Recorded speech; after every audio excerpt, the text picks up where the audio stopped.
Queen of Swords. Alright, let's see what we got the Queen of Swords. Death. There's some changes here, and there may be a little bit of reluctance, right? Like if it's change that's not your own, it's resistant, right? Because it's not in your control. So I don't think that this is meaning necessarily that you guys are, trying to control everything because, there's something wrong with you, something malicious. It's just that there's the reason why there's certain resistance or certain control has to do with protecting yourself, right? The Queen of Swords is a queen that's been through a lot of difficult things, a lot of horrible things. And there's a lot of great things. But those difficult times have made her stronger. And I feel like that's what you guys have noticed about yourselves. You guys have definitely gotten stronger with the difficult times that you guys have faced. But there is resisting some sort of transition, some sort of change. And it may be change that may not be within your control. Because you have the Eight of Cups here. That does talk about not being satisfied with the situation, ready to go ahead and just leave it as is, right? You're not necessarily upset about it. You're not pissed off. You're just over it, right? You're not necessarily able to give any more than you have been, right? You think you've put in a lot of work.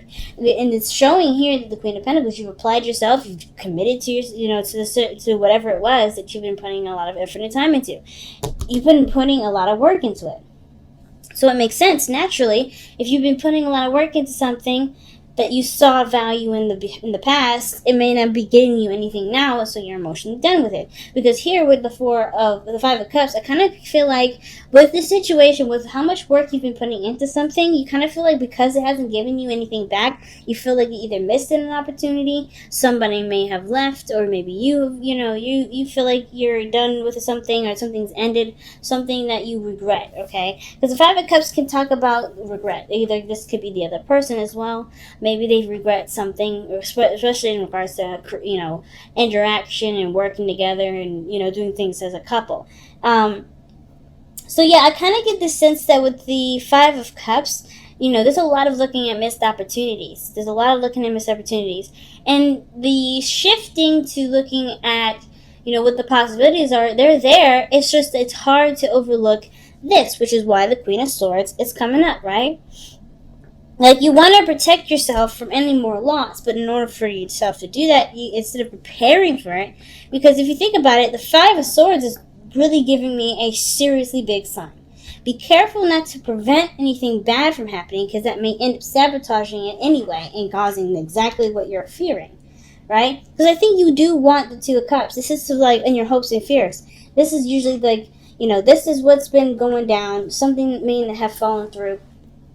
But if you shift your focus back to love, things will be fine. Things will be perfect, right? And I feel like you guys know that. But it's just hard to do it when you guys know how things have gone in the past. And it's just very painful. So I kind of get the sense that for a lot of you guys, it's hard to shift your focus away from what could happen or what has already happened in the past. And like, really, I think in the top of your head, some of you guys are thinking, like, what is going to prevent this from happening again? It's by shifting your focus. Because the Five of Swords is talking about, it talks about fighting for what not fighting for what you believe in, but, not compromise. It can talk about not compromising. It can talk about being, really figuring out whether or not some sort of direction is worth it or not. Making sure your needs are met and things like that. But do the inconvenience and the inconsideration of others, right? Because the Five of Swords isn't around being selfish, but it's about being considerate too that counts. You don't have to be inconsiderate. You could definitely be selfish, but you don't have to be inconsiderate. So I kind of get this feeling that you guys, of course, because you've been hurt in the past, there's some things, especially because considering that you've been, committed, you put a lot of, value, work into something, put a lot of time into it, into a past relationship, and that was, something happened where you may have lost that.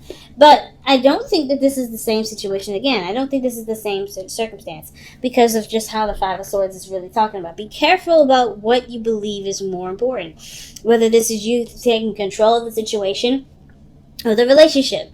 Now, the Five of Swords tells me that there is something there regarding other people, and I feel like, of course, the inclination to make sure you're covered is, of course, one of those things that's going to come up.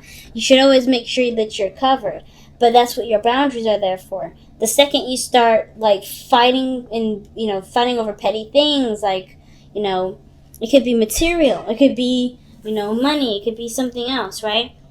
Is it worth it enough to put the relationship in such a position where there's no way to move forward, because there's a lot of looking at a situation, a lot of looking at something that may not necessarily matter to the to the overall connection, right? It's about, Five of Swords is petty arguments, right? Fighting about things that really don't matter, that really don't really have anything to do with the current situation. Some of you guys may be dealing with somebody that's causing a lot of friction, being very combative with you, and it's frustrating because perhaps you guys are trying to go in a new direction. But I kind of get this feeling that some of you guys may be dealing with someone that, yes, this person is trying to start new, start fresh. There may have been a falling out before with somebody in the past, maybe the same person. And there's conflict now because this person may be bringing a lot of change, bringing a lot of new ideas that you may not be exactly excited about hearing. Things that may not be exactly of what your interest. And I feel like the Five of Swords is saying, I don't think it's necessarily, it's up to you figuring out what is worth the sacrifice and what isn't. Right? It's like, I feel like you can either go two ways. Be careful what you compromise with, and then be careful what you're too uncompromising about. Because if it's worth the relationship breaking up, or, if it's worth putting your emotions aside, or putting your feelings aside to run with it because you're so committed to the relationship, that's up to you. Nobody can tell you the right or wrong answer with that.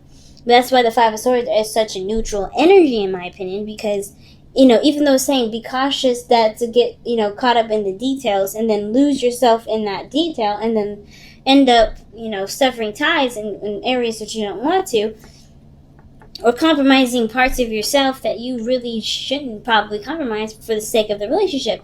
It's really all about figuring out what works for you. And the only way any of those things apply is if you can look at the situation from the perspective of what you're giving up and what you're not willing to give up. So I feel like with this future showing up, the Two of Wands, there's a lot of decisions that you have to make. There's not a lot of decisions. There's a choice in which you have to make in regards to how you're going to make your dreams come true. How are you going to advance in this relationship? What direction are you both trying to head towards?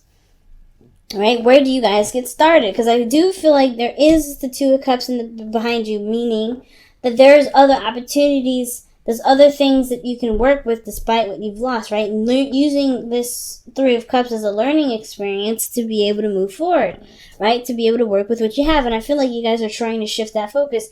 It's just a little hard right now, considering that whatever you guys have just literally walked away from, you're having to kind of like give yourself time to like ease into this. It's a little hard, right? When you're trying to be like, no, I'm done.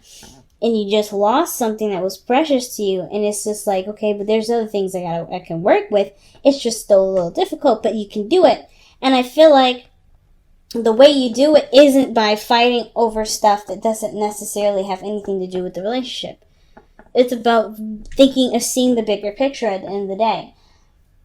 It's hard to do with this energy, considering that there's a lot of changes that are happening that you don't really want to change, right? Death is a very difficult energy, and it's going to happen one way or the other usually. Like, resisting it is usually prolonging the inevitable. But I feel like the Five of Cups, Five of Swords, it's just that there's different ideas, different perspectives, and you may leave some of this behind, and that's the part that hurts. Maybe you feel like because you feel like you missed some opportunities, you can't achieve those things. But I feel like the relationship is showing there's an opportunity to do it. There's just another way that you may have to go about doing it instead of the old-fashioned way, the way that you had planned. And therefore, it's causing a lot of conflict. So, your hopes and fears is the Two of Cups, family. Like, you guys really feel a strong connection with this person. And I really feel like you guys have a lot of the same ideals. You really want this relationship to work, but you also want to make sure that this relationship is definitely what it says it is, right? You want to make sure that this relationship isn't just a forced thing. You want this to be as natural as possible. But you also want this person to be a partner. Not just a lover, but someone you can work with. And it makes 100% sense. Especially when they have different ideas. You want to be on the same page. And I feel like you guys already are. It's just that there's certain things, there's certain ways of doing it that's different. Right? And I feel like that's what the Two of Wands in the future is showing us, considering those options. You know, not completely shutting them down because you're not really sure about how those methods are going to work, but really just considering what's, you know, considering them, right? If not totally doing it. So, your external energy is the Ten of Swords. So I kind of feel like this, with this energy here, there's a lot of stuff that's coming in that, well, there's something that ends, and maybe not in the most favorable way, but it's definitely an ending. It's something that definitely can't get any worse than this. You overcome a difficult time and overcome a difficult energy. No doubt about it. Is this energy difficult? But it's usually the worst of the worst and the last of the last. Okay. So let's see why the Ten of Swords is coming up in the outcome. What is the Ten of Swords showing us in the outcome? Why is this Ten of Swords coming up in the outcome?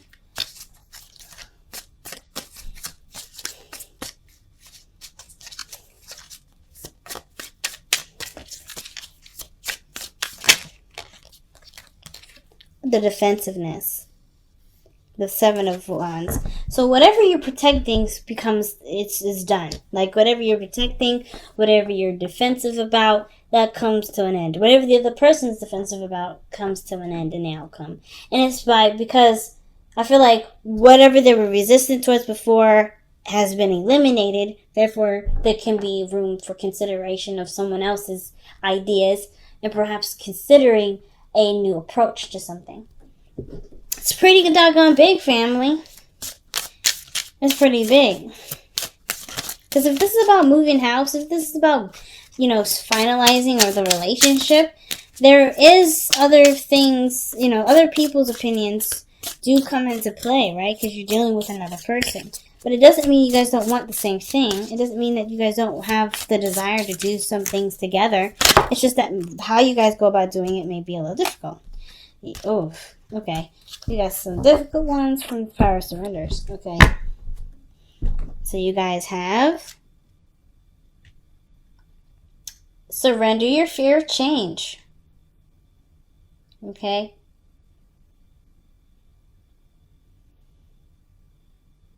Oh, wow. It's like having a hard time now focusing. But anyway, surrender your fear of change. So it says, the universe is reminding you that you are cared for always. Whether you're afraid of a change in your job, your health, or a relationship, or if you're afraid of aging or death, repeat the affirmation, I have faith that all is well. I have faith that all is well. And then you guys have surrender your ego.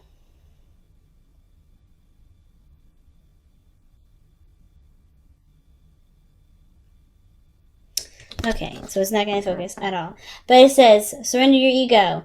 Cultivate gratitude, be of service to others, and come from your heart. A big ego can work against you, but humility will further your goals.